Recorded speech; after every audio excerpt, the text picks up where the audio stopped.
Connected world YouTube channel میں خوش آمدید۔ آج کی ویڈیو میں سڈنی اوپیرا ہاؤس کا ایک تفصیلی دورہ کریں گے اور اس کی آپ کو تمام ڈیٹیل سے آگاہ کریں گے۔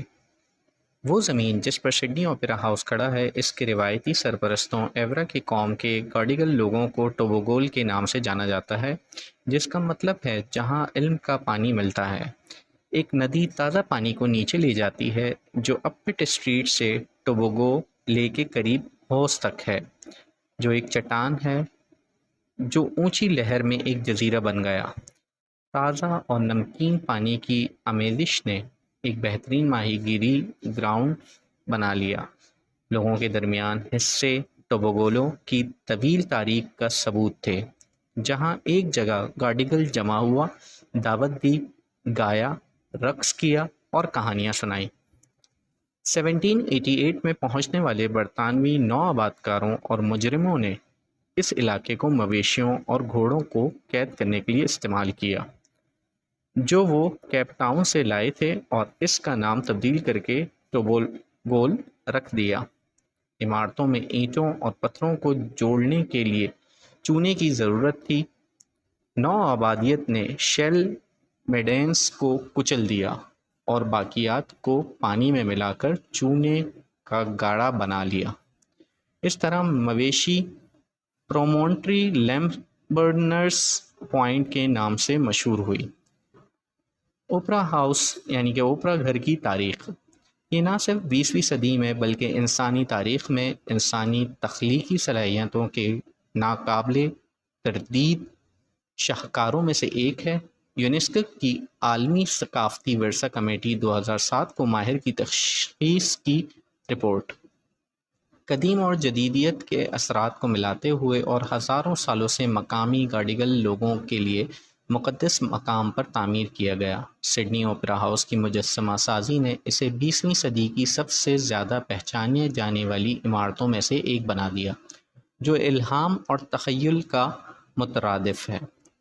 جیسا کہ پرنٹر کر پرائز جج فرینک گری نے 2003 میں اوپرا ہاؤس کے معمار کو فن تعمیر کا اعلیٰ ترین ایوارڈ دیتے ہوئے کہا تھا، جان یورٹونس نے اپنے وقت سے پہلے ایک عمارت بنائی جس کی ٹیکنالوجی دستیاب سے بہت آگے ہے، ایک ایسی عمارت جس نے ایک تصویر کو تبدیل کیا پورے ملک میں۔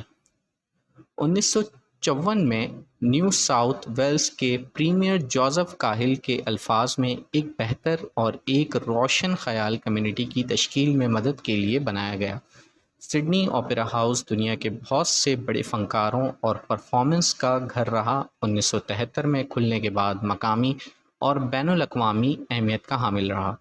آج یہ آسٹریلیا کا نمبر 1 سیاحتی مقام ہے، جو سالانہ 8.2 ملین سے زیادہ زائرین کا استقبال کرتا ہے اور دنیا کے مصروف ترین پرفارمنگ آرٹسٹ سینٹرز میں سے ایک ہے۔ 2000 سے زیادہ شوز پیش کرتے ہوئے سالانہ 363 دن 1.5 ملین سے زیادہ لوگوں کے لیے 7 فلنگ شپ کے کام سے آرٹسٹ کمپنیاں، جہاں یہ first nations artist and culture, بات چیت اور آئیڈیاز، تھیٹر اور ڈانس اور کلاسیکل عصری موسیقی کے سپر اسٹارز کا گھر ہے۔ ان تجربات کی وسعت ہمارے ویژنری 1961 ایکٹ کی عکاسی کرتی ہے، جو اوپرا ہاؤس کو نہ صرف تمام فن پاروں میں فنکارانہ ذوق کے فروغ کے ساتھ چارج کرتی ہے، بلکہ سائنسی تحقیق اور تفریح کی نئی اور بہتر شکلوں کی حوصلہ افزائی اور طریقوں پر پریزنٹیشن دی جاتی ہے۔ لیکن جبکہ اوپرا ہاؤس کی کہانی ایک شاندار فتح ہے، یہ ذاتی قیمت میں سے ایک ہے۔ عمارت کا ڈیزائن متاثر تھا، بالکل اس کے برعکس جو پہلے دکھایا گیا تھا۔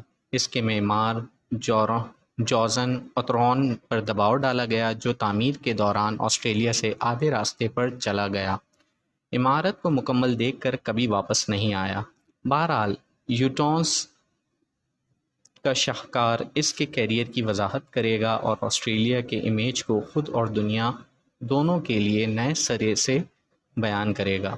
قوم کی تعمیر میں سے ایک مشق، جیسا کہ جو کاہل نے واضح کیا، یہ عوام میں خواب دیکھنے کا ایک غیر معمولی اجتماعی عمل تھا۔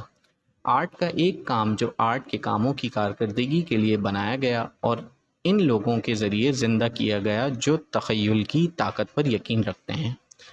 خواب کی تعمیر، خواب کی تعبیر ہم سب کو لے گئی بصیرت اور عملیت پسند سیاستدان اور معمار، انجینئر، فنکار اور بنیادی طور پر آسٹریلیا کے لوگ۔